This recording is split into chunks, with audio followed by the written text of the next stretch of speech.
I can't wait anymore. With all the progress we've made on the rear end of this thing, I think it's time we start chopping up the front. This old stock front end, man, just not doing it. Single A-arm. When we go ahead and actually start flexing these out, we get weird camber because there's no way for the knuckles to flex. They're just welded on. We've got almost no steering, and the steering is unequal. You can turn way harder to the right than you can to the left.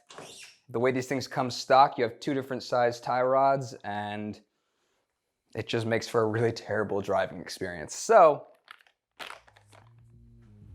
the time has come. You want to get into it? Let's do it. All right, let's do it.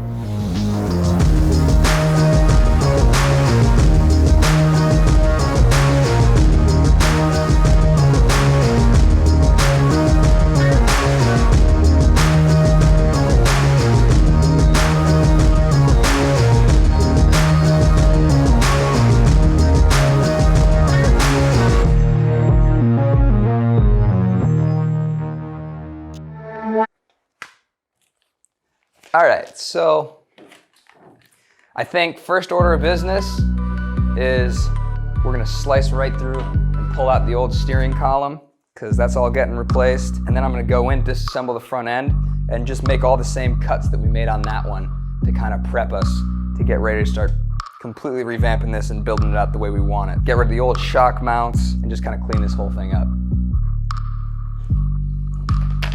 Let's do it.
What do we think, man?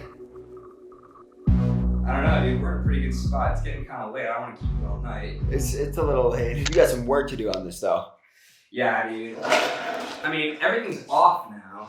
There's just going to be a lot of fabrication. We're going to have to make the 4 A-arms to throw in here. My whole little setup that I used to connect them all. New shock mounts. And I may do something different with the steering. On this one, I may try and just go with like sort of a lever system that's a little bit more rudimentary. We'll see. I'm not 100% yet. I may just buy another one of his cool racks. So we'll see, but we can call it, and I'll just keep cruising on time lapses, and we'll just get this thing ready, man. By the end of this, we'll have a front end. So That's awesome. and then this thing drives, bro. Like, engine's good to go, ready to be put in. I need to weld up a new exhaust for this thing, but other than that, literally everything else is there to, at the very least, drive. So That's crazy. yeah. Well, that's that.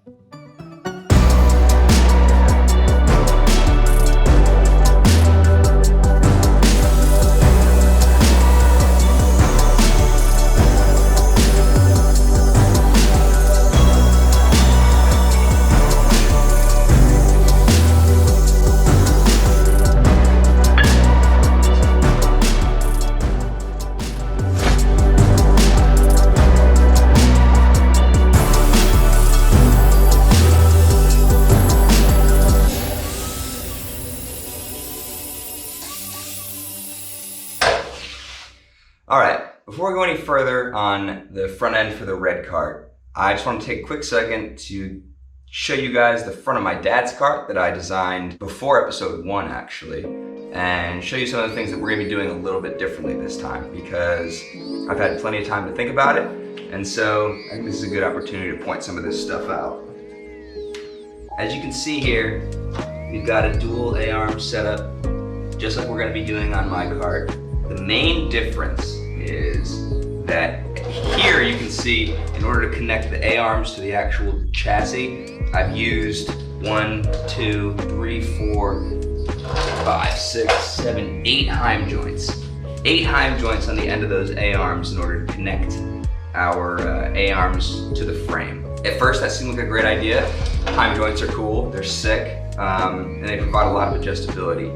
But in this particular system, I don't really need all that much adjustability. Honestly, all I really care about is that these arms pivot up and down about this point, right? And so I've actually overcomplicated the design of these by using Heim joints. What I should have done was, I'm gonna basically mimic the design of the original Yerf Dog A-arms. So basically what I'm gonna be doing is, instead of running these bolts through the Heim joints, I'm going to run them through a piece of tubing that has an inner diameter of 5/8, and I've got some big 5/8 bolts that we're gonna run through, and that's gonna be what our A-arms pivot about, right? Because again, they only need to go up and down. There's no need to really have adjustability back and forth. The main reason why I decided to go with the Heim joints here was the ability to swap these out should they wear out, should they go bad. The Heim joints screw off the ends, and it gives me the ability to replace those down the line. But in the short term, they're expensive, and all that extra adjustability actually ends up getting in my way. It's tricky because using this Heim joint system, I have to go through one plate here where I drill a hole through, and then there's got to be another one lined up directly behind it. So it has to pass through, the bolt has to pass through a hole in this plate, a hole in the Heim joint, a hole in this plate, through this decorative piece of pipe that I welded in just because I like the look of it. And then through another hole in another plate, a Heim joint again, and then another hole. So I have 1, 2, 3, 4, 5, 6 holes that need to be perfectly lined up in order to get that bolt through. And with the tools we're currently working with, it's really tricky to get that just right. And so, I mean, as you can see, I got them lined up. The bolts do run through where they're supposed to, but I will tell you that these are really, really tight. I'd like to be able to just slot the bolt in and call it a day, but it's such a touchy system. So I want to avoid that. So instead, like I said, I'm going to use a piece of tubing that has the right inner diameter. The bolt will pass right through, and I only have to go through 2 separate drill holes and then the one long piece of pipe there through the middle. And that should cut down on the kind of complexity of the system. We'll pack that hole full of grease, and it should be fine. Ultimately, the bolts that I'm using, the threads are gonna wear down on them. They'll start to clank a little bit, but if what I'm replacing is just those big bolts,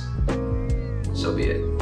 With most things, there's an easy way to do them, and then there's the right way to do them. I chose neither. Probably the easy way, and what is also probably the right way, would have been to have gotten either some tubing that had the right inner diameter. For me personally, I'd like the outer diameter to be as close to 1 inch as possible so it matches the rest of the tubing on the cart, because it makes me happy. Well, let me just show you what I did. All right, so here's what I did. I happen to have this tubing here that has an inner diameter of exactly 5/8.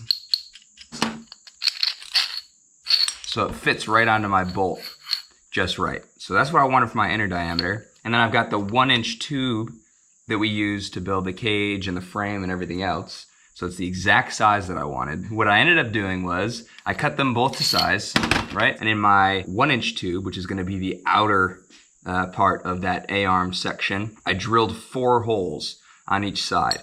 And that way I can drop this little guy down and in between the 4 holes, use toothpicks to set the spacing just right.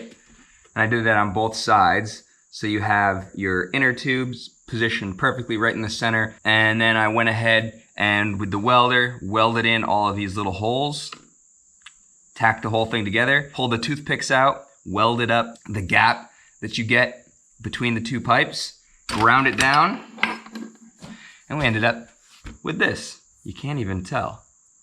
And there's my perfect inner diameter. Fits my bolt just right. We'll pack that full of grease, and these are gonna be the pivots for my A-arms. Again, is it the right way to do it? Probably not. Is it the easy way to do it? Definitely not. But I didn't want to wait around for specific 1-inch tubing with the right wall thickness, and it makes my brain happy to have all of the A-arms built out of what appears to just be 1-inch tubes. So that's what we're gonna do.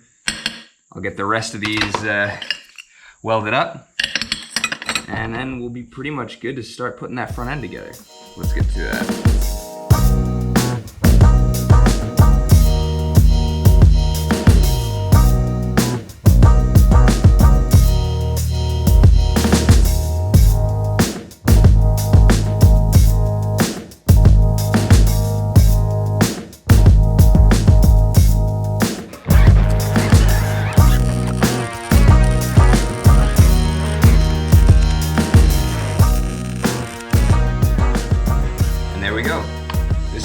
Bottom half of our A-arm attachments, right? So this will get welded right back into the frame. I'll show you guys where I'm gonna put it. But this is the section of frame that I cut out. And we added our bars here so that we can put in our A-arms.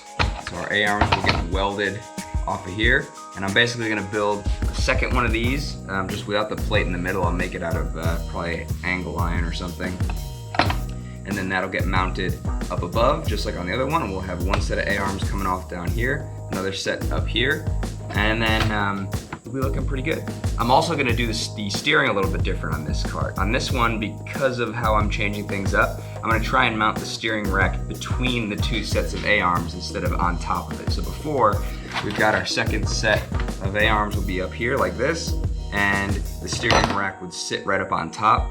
And in this one, I'm gonna try and raise them up a little bit, give me a wider gap between my lower and upper A-arms, and try and fit my steering rack down in the middle here and run my tie rods between the arms. So I'm stoked on this.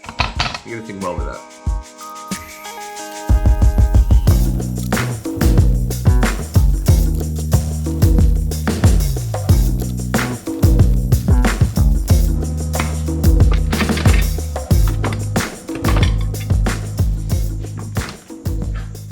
Well, now we've got the bottom half of the front end pretty much good to go. This is gonna be the top half.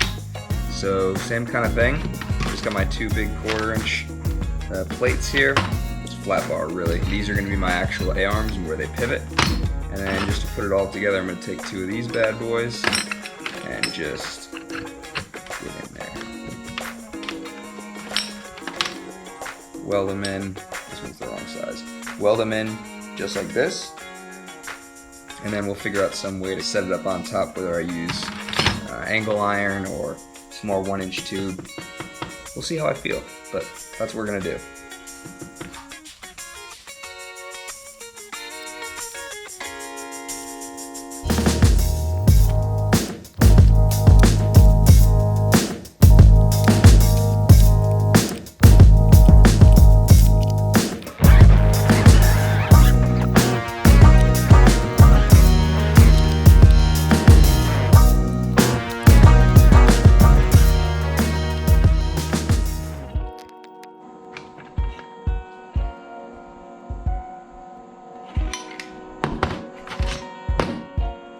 There we go.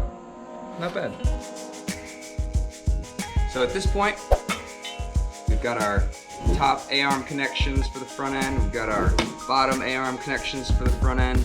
We've got the beginning of all 4 of our A-arms, and we've got our knuckles made.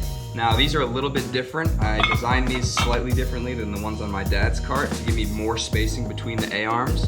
And so I'm not actually positive just yet how far apart these two plates are gonna have to be. Probably gonna be somewhere in here, but in order to test it out and really see for sure, I think I'm just gonna build the A-arms right now because I already know what length I want them to be. We'll knock those out, attach the A-arms to the plates, and then A-arms to the knuckles. And then at that point, all I gotta do is make sure that my top and bottom A-arm are parallel, and I'll know exactly what height to set this at. And then I'll cut some steel and we'll weld it in place, and all of a sudden, we're gonna pretty much have a front end. There'll be some steering stuff to do and some modifications to these knuckles, but We're getting there.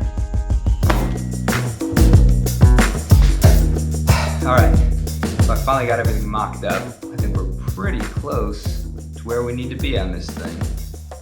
Well, let me show you. Oh yeah.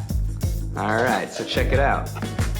I've got our top connection point for our A-arms and the top A-arms mounted, bottom and bottom A-arms all set up. I've got it roughly spaced out with some pavers and hardware boxes to get myself sort of an idea of what's going on here. And you can see our, oh yeah, roughly, like I said, barely on there. You can see our knuckles. Shit, you know what, I'm gonna put some more weight on this, hang on. Okay, that's better. We got a full sandwich now. Got plenty of steering angle on our knuckles, more than we really need, I think. And again, you can see this is all just kind of hanging here limply, but I want to show you what we're doing before I go any further. So the things that I'm looking at here are basically, I've added some little spacers that I cut to allow our Heim joints to have the maximum up and down travel that they can, so that my Heim joint doesn't hit the head of the bolt or run into the actual knuckle up here. Now the one thing that I will say is I'm gonna have to round these off more and take a little bit more out of these corners, because when we get pretty high in the suspension travel, you can see that it's rubbing on the actual A-arm and the nut there. What I'm gonna do is just take a little bit more meat out of these. I just kind of rounded the corners, but we can really round these out. But all this is just so I can make sure I knew exactly how far apart I wanted these A-arms. You can take a look here, and center to center on these guys is about roughly 4.5. Trust me, I have a better angle than you. And so we're gonna want the same thing here. Right now we're sitting at just near 5, center to center on these bolts. Tricky to do all this without Trey and his trusty gimbal to help me, but we'll have him back pretty soon. So all I'm gonna need to do is basically drop this maybe another 1/2 inch down, make some measurements, cut some supports, weld in some supports, and so I intend to have this entire front end be completely assembled and functional outside of the actual cart itself. And then I can just take the whole system and just weld it in as one big box, which is kind of nice. That's how I like to do my front end on these Yerf dogs. So you guys will get to see that. And then, obviously, these are not our actual A-arms. I'm also gonna do another sort of elbow bend on here, just like we have on this cart. So a little bit different, but pretty much the same thought process. But I think we're ready to cut those supports and get this thing sort of welded together. So let's go ahead and do that.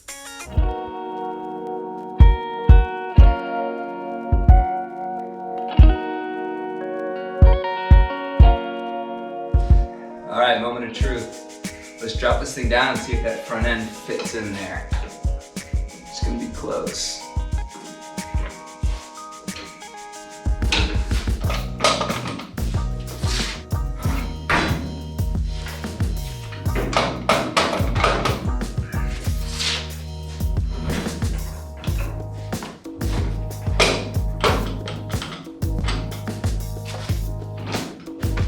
Looks pretty good. So on this cart, I'm gonna want these A-arms a lot closer to flat than on that cart. On my dad's cart, we've got them on a pretty good angle to give the front end a lift, but I wanna keep the front as low as possible on here. So I'm gonna give it a little bit of an angle because we only have, you know, this much play before we hit the actual frame. And now I can get a better look, and I know what size I need these bends to be. So I think I'm gonna get those bent up.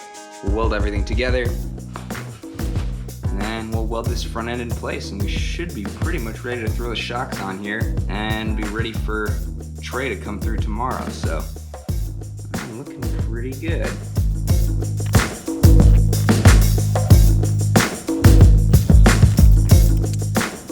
Not too shabby.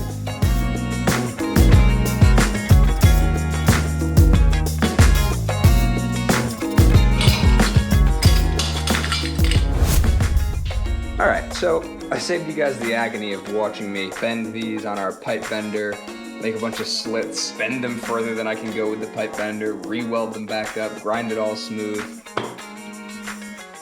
We really just need a tube bender, but I'm working on that. But in the meantime, this is what we got. All that's left now is take one of these and one of these, weld these together, do that 4 times, and we should be good to go. So I'm gonna go ahead and switch cameras now, and you guys can watch.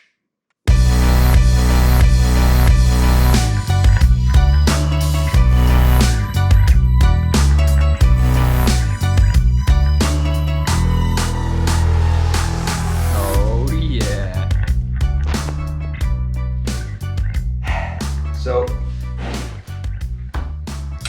I gotta figure out exactly where these shocks are gonna go, and we'll have to deal with steering, but that'll be for later. I might make some adjustments to these lower A-arms to make it easier to mount the shocks. I've got some ideas of how I think I want it. We'll see. It's gonna be a little different than my dad's kart because here we're quite a bit lighter, no bucket seats, and being a shorter kart, that's gonna be less weight hanging out across the pivot point of that rear axle, putting less weight on our front end. So I'm hopeful that we're gonna be able to get away with mounting the shocks inside here, between the A-arms, and pretty well upright. Again, I think we'll just have to see, but we'll call it here and we'll catch up with Trey tomorrow.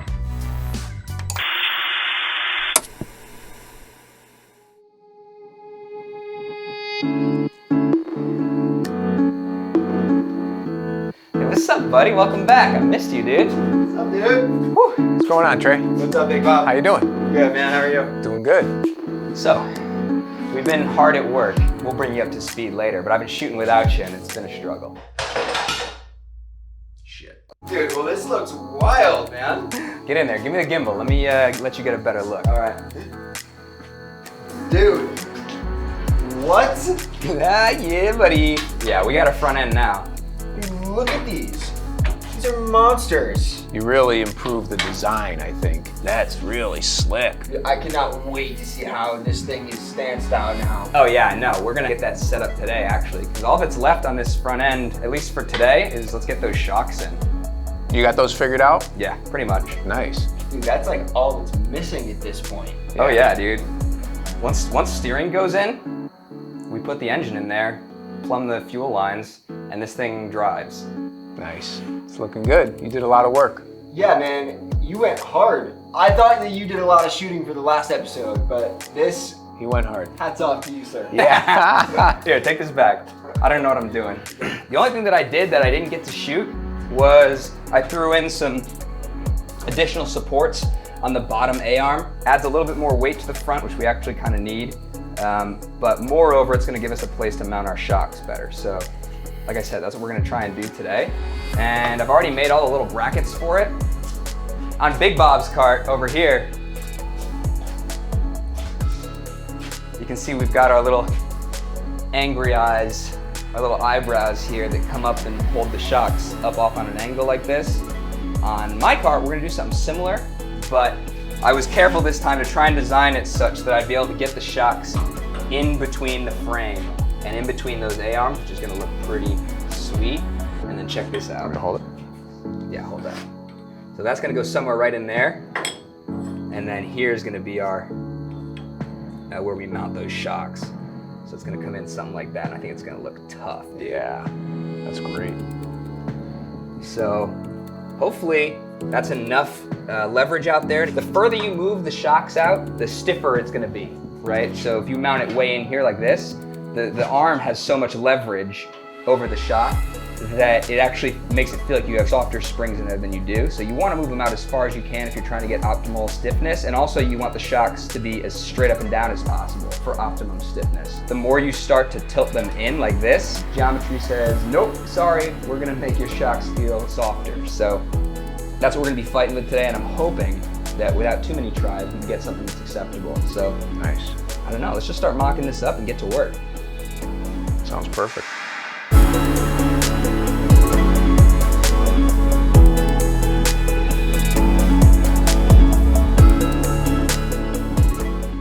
All right, well, let's do it, dude. First thing we gotta do is jack this thing up because I wanna get the actual tires on. That way I can figure out exactly what kind of stance I want, and then we use that to kind of set how we're gonna install the shocks. That way everything kind of sits exactly the way I want it. So we'll jack this bad boy up a little bit.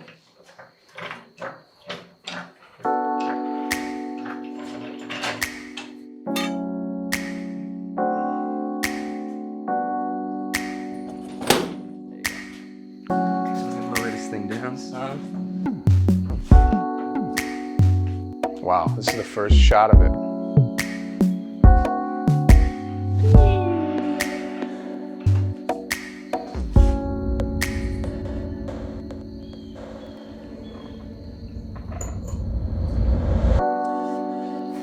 It's crazy.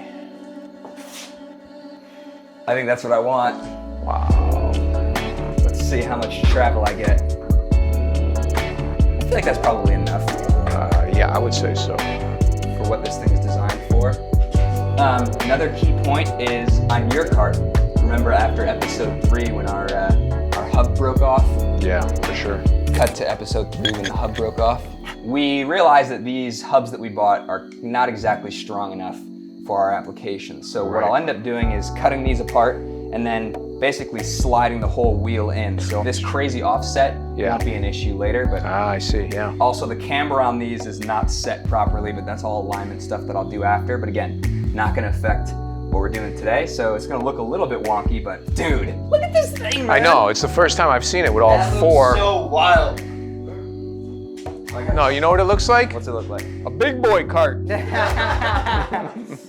Right now I'm just double checking that these A-arms are both at the same angle because I'm just jacking this up from one point in the middle of the cart, and so it may be sitting a little weird. So on this side, we're at 8.6 degrees, and this side is at 9.6. So we're off about a degree. I need to bring this side down a little bit and this side up a little bit. So let's just...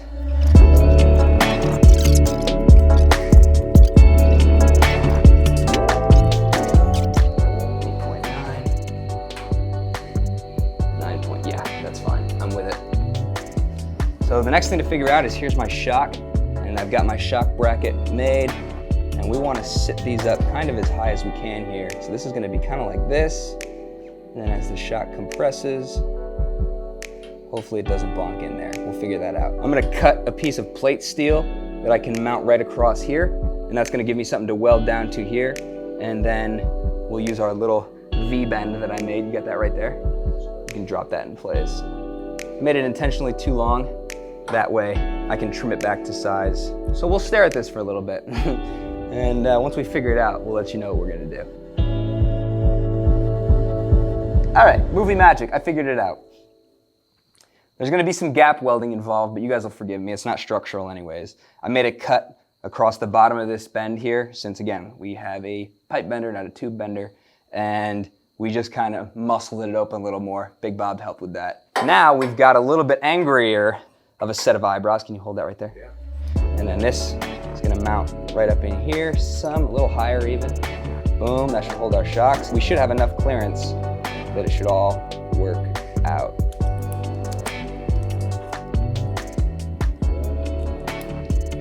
I think I'm just gonna send it. I say we just go for it and see if it works. Yep. I'm gonna weld this up real quick. Good as new. It's like it was never there. Cars and Cameras told me that gap welding would be fine, so that's what we did. All right. I'm gonna take that flap disc and now make a little shallow divot in here to where this will sit in, and I'll have something to weld to. We can measure out this right here. 5 from the center.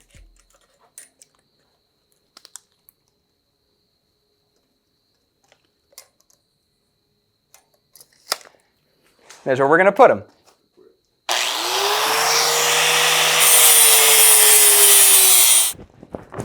All right, well, I think we got it where it's gonna fit. Fingers crossed that in this orientation we're about to put it in that the springs are stiff enough, but only one way to find out because we don't wanna do math, so we're just gonna try it. Watch your eyes.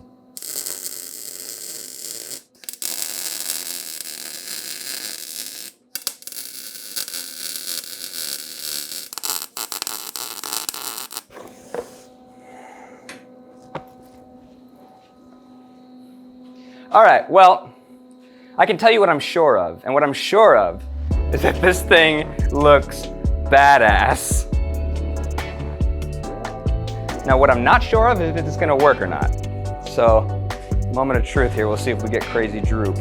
And we might. Yeah, that's not gonna work. Wah, wah, wah. All right, so unsurprisingly, that didn't work. I was optimistic, as we always are, but we're just in too close. I gotta move these shocks out further. So instead, I think I'm gonna try mounting it right out here and almost pretty much straight up and down. And we will extend our V that we already made and see if we can get it to catch up right over here. We'll get there, just a matter of time.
All right. Got it? Yeah, I like it.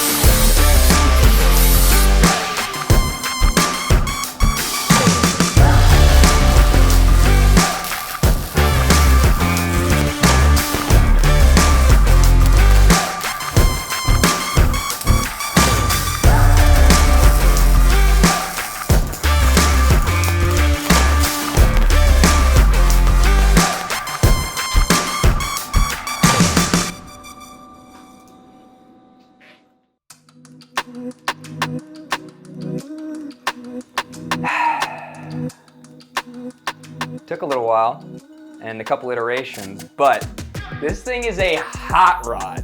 This is what we've talked about all along. This is the dream stance that I've been thinking about. To me, it still feels very Yerf Dog 3203. Just mean and low and wide and nasty looking. And that big old eyebrow. Oh my goodness. It's a monster. Yeah, I am well aware that our tire tread is going the wrong way, but flipping them the opposite way allowed me to slide them in and get a more realistic look, which I really needed in order to get everything set up just right. So this thing is going to be an absolute send monster. And with the new brakes that we did last time, being able to lock those up and send it right into a slide, Yeah. we couldn't do that before. And look, we're low, but there's good shock in there, and we've got a decent amount of travel still. We're gonna use the full travel of the shocks in this setup, and it's gonna be a little bit stiffer than even on your kart, but it makes sense because for flat track performance, it's like we added a sway bar. You know what I mean? It's gonna have less of a tendency to want to pitch the kart to the side, which is important because we have a swing arm. There's no side-to-side shock absorption in the rear end. It only pivots to absorb bumps but doesn't roll well, so that's part of the reason why your kart rolls. The front suspension was pretty soft and squishy because we need that for going over rocks and everything, but the rear suspension was pretty tight. Now, front and back are gonna be tight on this thing. It's gonna be a little bit rougher of a ride, but buddy, my spine can take it. Oh my good gracious. It's exactly what you've been talking about. You can really see it. It's so You weird. can see it now. Yeah, this has been kicking around in my brain for months. Yeah. This is the kart that I had the first vision for, and it was this. And then we pivoted and took on your kart. Right. And if you want to send it sideways, we'll just switch for a couple laps. There you go. Now there's 2 different monsters in the garage. There really are. 3 if you include Big Bob. That's right. That's right. I think that's all I got, man. I got to get out and take a good look at this thing. Let's call it here. Sounds good.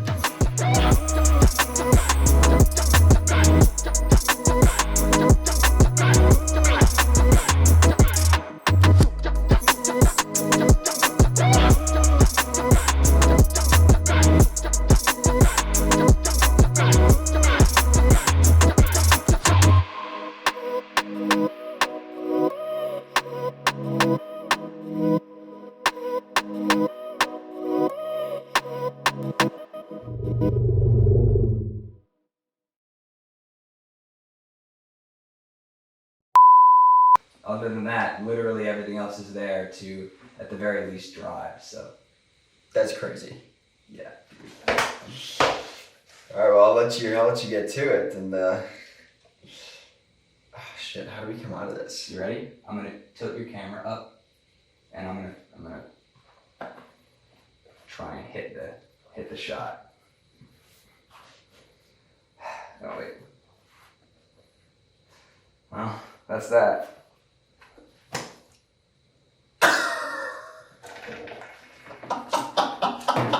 Please play that.